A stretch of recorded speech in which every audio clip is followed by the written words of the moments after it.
Mohon izin, Assalamualaikum warahmatullahi wabarakatuh. Perkenalkan, nama saya Nazana Stewati Ningsi. Saya perwakilan dari kelompok 5 akan mempresentasikan mengenai perikanan tangkap berkelanjutan. Potensi perikanan tangkap Indonesia. Laut adalah masa depan peradaban bangsa. Hal yang ini menunjukkan bahwa sudah saatnya bangsa Indonesia melihat laut sebagai sumber kehidupan manusia. Oleh sebab itu, pengembangan kelautan dan perikanan harus dilakukan oleh seluruh pemangku kepentingan untuk mengubah suatu keadaan menjadi lebih baik dengan memanfaatkan secara optimal, efisien, efektif, dan akutabel dengan tujuan akhir untuk meningkatkan kesejahteraan masyarakat secara berkelanjutan. Upaya pengolahan Indonesia. Dengan berjalannya waktu serta perkembangan dalam pengolahan perikanan tangkap dan mulai dikembangkannya konsep monitoring, controlling, atau surveillance atau MCF, maka fungsi WPP selain diperlukan untuk penentuan potensi dan tingkat pemanfaatan, juga dapat pula berperan sebagai dasar pengolahan di dalam hal perizinan dan pengawasan. Pengolahan perikanan atau RPP. Pemanfaatkan perikanan terus berkembang, bahkan cenderung meningkatkan dengan ketidakpastian yang tinggi terhadap upaya perikanan tangkap mendorong ke arah pemanfaatan terlebih baik dan sisi ekonomi maupun biologi.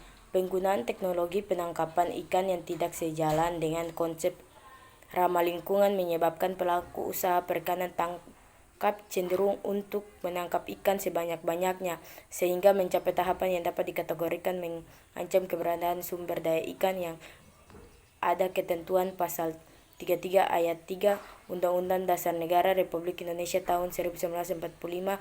Pengamatannya bahwa bumi, air, dan kekayaan yang terkandung di dalamnya dikuasai oleh negara yang dipergunakan untuk sebesar-besarnya kemakmuran rakyat. Indonesia harus memastikan kedaulatan dan pemanfaatkan sumber daya ikan di WPP atau RI. Kedaulatan tersebut juga akan memberikan kontribusi yang sangat besar terhadap potensi penyerapan tenaga kerja di atas kapal sebelum termasuk tenaga kerja pada unit pengolahan ikan dan kegiatan pendukung lainnya di darat. Untuk itu diperlukan rencana pengolahan sebagai perikanan yang tertera dengan baik sebagai pedoman dan pelaksanaan pengolahan sumber daya ikan dan lingkungan yang berkedaulatan dan berkelanjutan untuk kesejahteraan masyarakat di perikanan adalah sebuah kegiatan yang berhubungan dengan pengolahan dan pemanfaatan sumber daya ikan dan lingkungan mulai dari produksi, pengolahan, dan sampai dengan pemasaran yang dilaksanakan dalam suatu sistem bisnis perikanan. Pengolahan perikanan adalah sebuah upaya termasuk proses yang terintegrasi pengumpulan informasi, analisis, perencanaan, dan konsultasi pembuatan keputusan alokasi sumber daya ikan dan implementasi serta penegakan hukum dari peraturan perundang-undang di bidang perikanan yang dilakukan oleh pemerintah atau otoritas lain yang diarahkan untuk mencapai kelangsungan produktivitas sumber daya hayati perairan.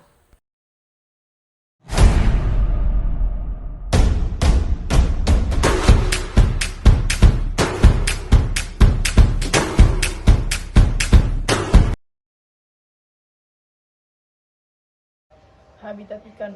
Kerusakan habitat ikan dapat disebabkan oleh alam maupun kegiatan manusia. Kerusakan oleh sebab alam dapat diakibatkan faktor abiotik berupa bencana alam seperti gempa atau tsunami maupun cuaca ekstrim seperti badai, gelombang tinggi, dan faktor biotik seperti predasi, berlebihan, atau serangan penyakit. Rehabilitasi populasi ikan dilakukan dengan cara yang pertama ada pengayaan sumber daya hayati, perbaikan habitat, dan yang terakhir ada perlindungan populasi ikan agar tumbuh dan berkembang secara alami. Next, berikutnya ada terumbu karang. Jadi untuk rehabilitasinya dengan cara transplantasi atau pencangkokan bibit karang yang ditanam atau ditempelkan pada media substrat antara lain berupa beton, gerabah berangka, patok besi, dan karang mati. Yang keduanya ada pembuatan habitat buatan. Dapat dilakukan dengan cara membuat terumbu buatan yang menggunakan media beton, bioref, dan media lain yang ramah lingkungan sesuai dengan perkembangan ilmu pengetahuan. Yang berikutnya ada mangrove. Hutan mangrove merupakan sumber suatu formasi hutan yang dipengaruhi oleh adanya pasang surut air laut dengan keadaan tanah yang anaerobik.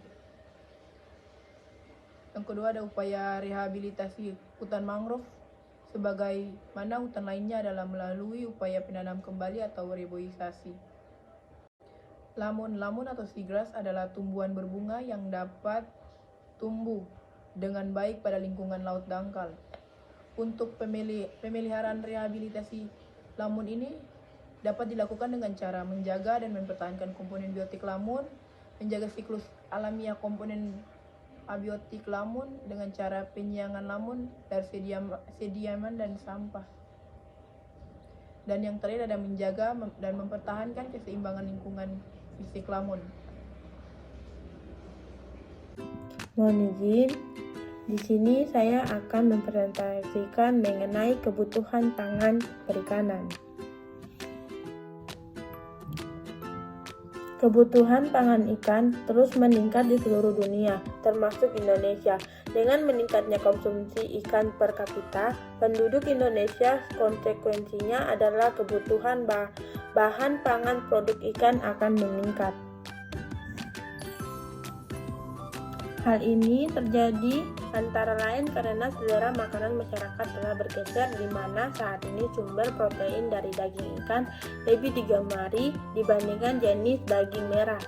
Seiring dengan tuntutan gaya hidup yang lebih sehat, kebutuhan pasokan ikan tidak dapat lagi digantungkan pada hasil tangkapan, tetapi juga ditunjang oleh hasil budidaya perikanan.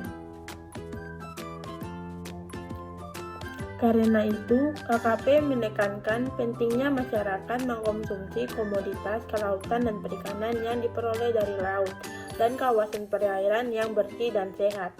Harapan yang diinginkan adalah agar konsumsi ikan dapat menjadi kegemaran masyarakat Indonesia, tak hanya masyarakat pesisir tetapi juga yang tinggal di kota dan pegunungan.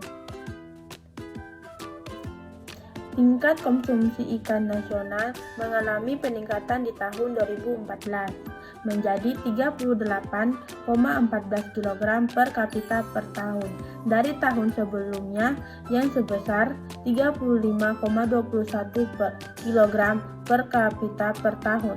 Angka ini semakin meningkat pada tahun 2015 menjadi 41,11 kg per kapita per tahun. Pada 2017, tingkat konsumsi ikan nasional ditargetkan mencapai 47,12 kg per kapita, lebih tinggi dibandingkan tahun 2016 yang sebesar 43,94 kg per kapita.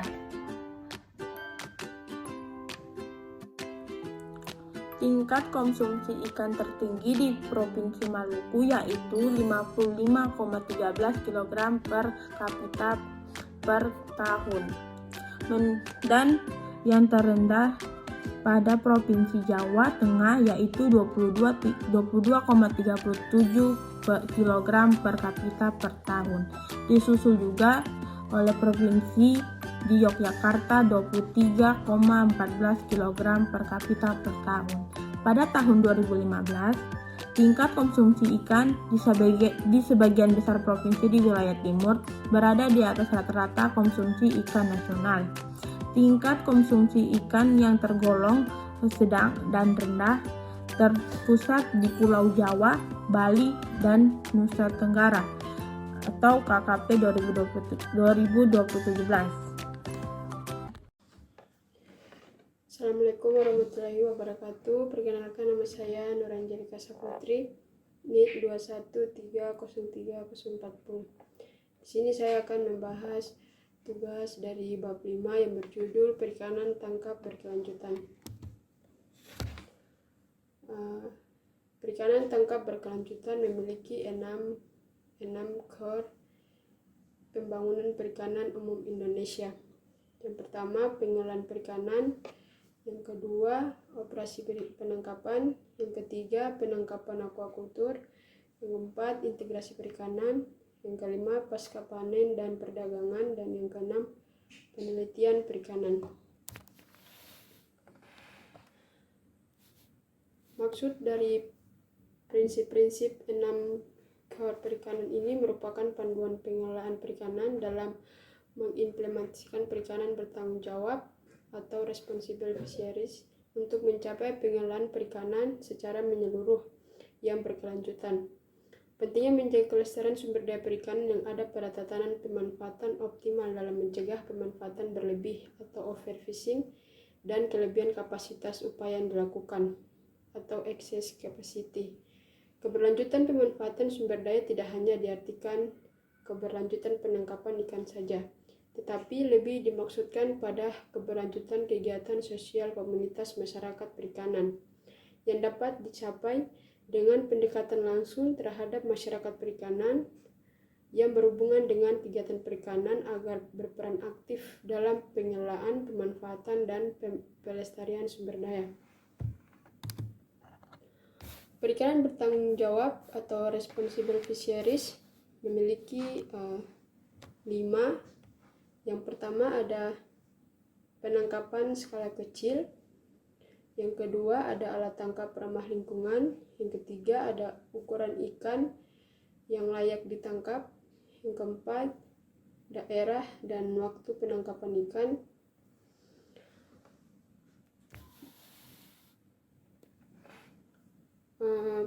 Perikanan skala kecil ini dimaksud perikanan skala kecil yang dapat mendominasi wajah pemanfaatan sumber daya perikanan Indonesia yang mempunyai peranan penting dalam perekonomian nasional dalam perspektif sosial ekonomi. Masyarakat nelayan sangat tergantung pada sumber daya perikanan laut. Hampir 70% wilayah Indonesia adalah laut dengan sumber daya yang melimpah. Pembangunan sektor kelautan dan perikanan harus mampu meningkatkan kesejahteraan rakyat Indonesia, khususnya perikanan skala kecil, yang merupakan mayoritas pelaku perikanan tangkap di Indonesia. Dan yang kedua, alat tangkap yang ramah lingkungan. Maksud dari alat tangkap yang ramah lingkungan ini adalah pemanfaatan sumber daya perikanan laut secara berkelanjutan yang harus dilakukan dengan secara bertanggung jawab atau responsible fisheries dengan teknologi yang berwawasan lingkungan. Teknologi yang berwawasan lingkungan dapat diterjemahkan ke dalam teknologi ramah lingkungan. Teknologi penangkapan ikan bukan saja ditujukan untuk meningkatkan hasil tangkapan, tetapi juga memperbaiki proses penangkapan untuk meminimumkan dampak penangkapan ikan terhadap lingkungan perairan dan biodiversitinya. Yang ketiga, ukuran ikan layak tangkap.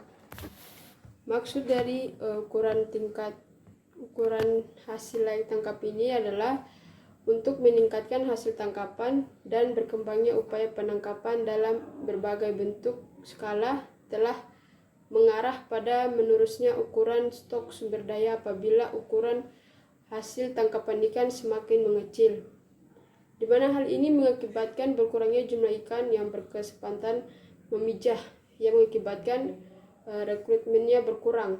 Untuk mengulangi penangkapan ikan untuk ukuran yang belum layak tangkap, diperlukan metode operasi penangkapan dengan alat tangkap yang selektif terhadap ukuran ikan hasil tangkap. Penangkapan ikan-ikan muda yang berlebihan akan mengakibatkan kelebihan tangkap pertumbuhan. Hal ini menyebabkan kelebihan tangkap terhadap ikan, dan karena ikan-ikan muda yang belum sempat dewasa dan bertelur sudah tertangkap terlebih dahulu, sehingga kehilangan kesempatan untuk penambahan individu baru.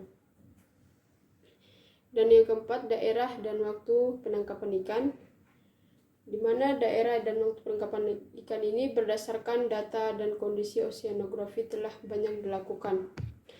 Teknologi saat ini yang telah berkembang pesat, informasi dasar terhadap penentuan daerah penangkapan ikan dapat diduga melalui kondisi kesuburan perairan, hubungan dengan tingkah laku ikan yang menjadi target penangkapan. Pengamatan keberadaan ikan secara langsung dapat dilakukan dengan menggunakan teknologi hidroakustik berupa perambatan gelombang suara saat mengenai objek target ikan. Dan yang kelima itu manfaat rumpon. untuk pemikat ikan yang efektif, di mana fungsi rumpun untuk ikan yaitu sebagai tempat berteduh, sebagai tempat mencari makan, tempat berlindung dari predator, titik acuan navigasi bagi ikan yang tertentu, substrat untuk melakukan telur. Selain juga itu berfungsi untuk mengonsentrasikan ikan sehingga operasi penangkapan ikan dapat dilakukan dengan mudah pada wilayah penangkapan. Kemudahan dari penggunaan rumpun ini,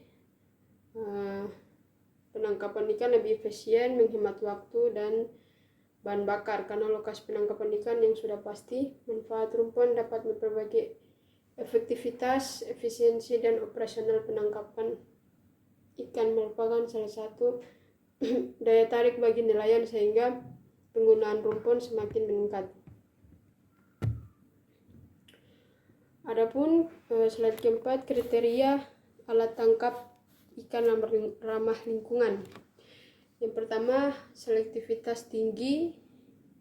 Kedua, tidak merusak habitat. Yang ketiga, tidak membahayakan operator. Keempat, menghasilkan ikan bermutu baik. Yang kelima, tidak membahayakan kesehatan konsumen. Yang keenam, hasil tangkapan rendah. Ketujuh, memberikan dampak minimum biodiversity. Dan yang kedelapan, tidak menangkap spesies yang dilindungi.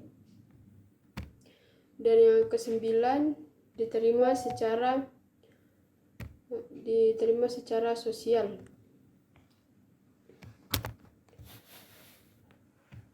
Yang pertama, selektivitas tinggi yang dimaksud adalah alat menangkap satu spesies saja dengan ukuran yang kurang lebih sama. Yang kedua, tidak merusak habitat, yaitu tidak merusak habitat tempat tinggal dan berkembang biak ikan dan organisme lainnya. Yang ketiga, tidak membahayakan operator, yaitu alat tangkap aman bagi nelayan. Yang keempat, ikan yang ditangkap dalam keadaan hidup segar. 5, aman bagi konsumen, tidak membahayakan gangguan kesehatan. Yang keenam, hasil tangkapan sampingan kurang lebih dari 3 jenis dan berharga tinggi. Yang ketujuh, alat tangkap aman bagi keanekaragaman sumber daya hayati. Yang kedelapan, Assalamualaikum warahmatullahi wabarakatuh. Perkenalkan, nama saya Fidia Ali. Di sini saya akan menjelaskan tentang peningkatan produk perikanan. Kebutuhan akan produk perikanan bertanggung jawab, memenuhi prinsip ketelusuran dan menerapkan perikanan yang berkelanjutan terus berkembang dengan pesat. Dalam upaya peningkatan produk perikanan diperlukan pengelolaan yang tepat dalam pemanfaatan sumber daya perikanan. Pengaturan bersifat teknis mencakup pengaturan upaya penangkapan atau jumlah dan ukuran kapal, jumlah hasil tangkapan, jumlah batasan daerah penangkapan atau zonasi, waktu penangkapan berdasarkan musim penangkapan, dan pemijahan ikan. Dalam hal pemanfaatan sumber daya, peningkatan kapasitas unit armada penangkapan ikan perlu dilakukan dengan tujuan untuk pemberdayaan nelayan kecil agar mampu memanfaatkan sumber daya ikan yang berlimpah melalui revitalisasi armada penangkapan ikan dan nelayan kecil untuk mendapatkan hasil yang lebih baik. Bantuan yang diberikan pemerintah tidak hanya menyentuh satu sisi saja, namun juga menyeluruh. Tidak hanya sarana armada penangkapan ikan, tetapi juga memberikan bantuan premi asuransi nelayan. Bantuan ini dapat digunakan dengan baik oleh nelayan untuk mendukung dan memajukan usaha nelayan yang berkelanjutan. Berikut gambar kapal bantuan nelayan Wakatobi. Potensi perikanan belum dimanfaatkan secara optimal oleh nelayan dikarenakan masih minimnya teknologi penangkapan ikan dan keterampilan mereka dalam pemanfaatan sumber daya perikanan dan teknologi masih tradisional. Baik, di sini untuk meningkatkan pengetahuan dan kemampuan, nelayan harus bisa terampil dan terlatih dalam pemanfaatan teknologi penangkapan. Kemudian tujuan bimbingan teknis nelayan adalah untuk menambah pemahaman dan kesadaran nelayan akan pengelolaan sumber daya ikan yang berkelanjutan. Penataan perizinan usaha perikanan. Penataan perizinan terhadap kapal perikanan menjadi salah satu fokus utama KKP untuk menyelamatkan sumber daya ikan dari kerusakan akibat penggunaan alat tangkap yang tidak ramah lingkungan. Berikut dapat kita lihat contoh gambar perizinan kapal hasil pengukuran ulang. Standar mutu dan keamanan produk ikan. Berikut di sini prinsip utama standar perikanan MSC. Yang pertama itu target stok ikan yang berkelanjutan. Kedua, dampak lingkungan dari penangkapan ikan. Ketiga, pengelolaan yang efektif. Assalamualaikum warahmatullahi wabarakatuh. Selamat malam.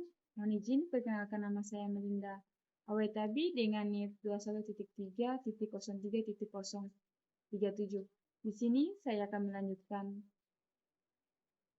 slide dari bab 5, yaitu tentang sistem logistik ikan nasional.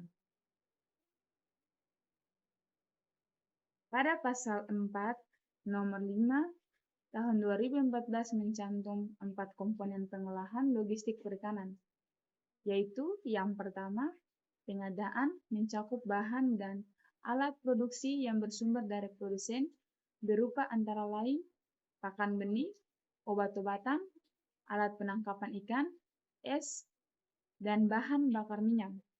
Pengadaan ikan yang bersumber dari usaha penangkapan ikan dan usaha pembudidaya ikan atau pengadaan produk perikanan yang bersumber dari usaha pengolahan ikan. Yang kedua, penyimpanan yang mencakup penyimpanan ikan atau produk perikanan berupa antara lain gudang beku, gudang penyimpanan, dan mesin pembekuan. Penyimpanan ikan hidup berupa antara lain kolam ikan, tambak, atau penyimpanan bahan dan alat produksi berupa antara lain gudang penyimpanan. Yang ketiga, transportasi yang mencakup transportasi ikan, produksi perikanan berupa kapal pengangkut ikan, pesawat udara, kendaraan angkut ikan yang berpendingin maupun yang berpendingin. Transportasi ikan hidup berupa kapal pengangkut dan alat produksi berupa kendaraan angkut. Yang keempat, distribusi yang mencakup distribusi ikan dan produsen perikanan berupa antara lain depo pemasaran, pasar ikan, dan outlet pemasaran hasil perikanan atau distribusi bahan dan alat produksi berupa toko dan kios. Pada pasal 6, nomor 5, 2015 Strategi SLIN meliputi A. Pengolahan produksi dan pemasaran di bidang perikanan. B. Penyediaan dan pengembangan sarana dan prasarana di bidang perikanan. C. Pengembangan ilmu, pengetahuan, dan teknologi dan peningkatan kapasitas sumber daya manusia di bidang perikanan. D. Pemanfaatan dan pengembangan teknologi informasi dan komunikasi di bidang perikanan. E. Pengembangan jasa logistik di bidang perikanan, dan F. Pengembangan kelembagaan di bidang perikanan.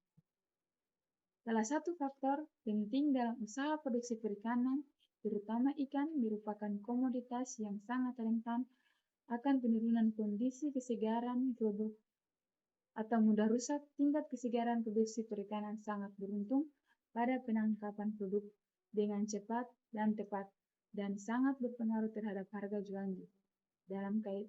Dalam kaitan ini, maka pelaku mulai dari nelayan, pengolahan ikan, perdagangan eceran, perdagangan besar, pengumpulan, dan eksportif merupakan faktor penting yang saling berkaitan dalam rantai pasok perikanan. 5.8 Peningkatan produk perikanan. Dalam upaya peningkatan produk perikanan diperlukan pengolahan yang tepat dalam pemanfaatan sumber daya perikanan. Menurut Arimoto et al. 1999 menyatakan bahwa teknologi penangkapan ikan bukan saja ditunjukkan untuk meningkatkan hasil tangkapan atau juga memperbaiki proses penangkapan untuk meminimumkan dampak penangkapannya ikan terhadap lingkungan, perairan, dan biodiversitasnya.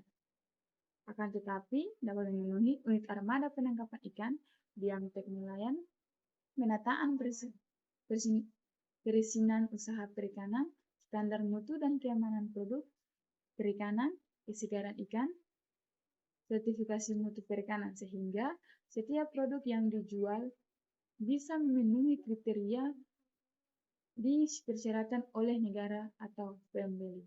Sekian dan terima kasih.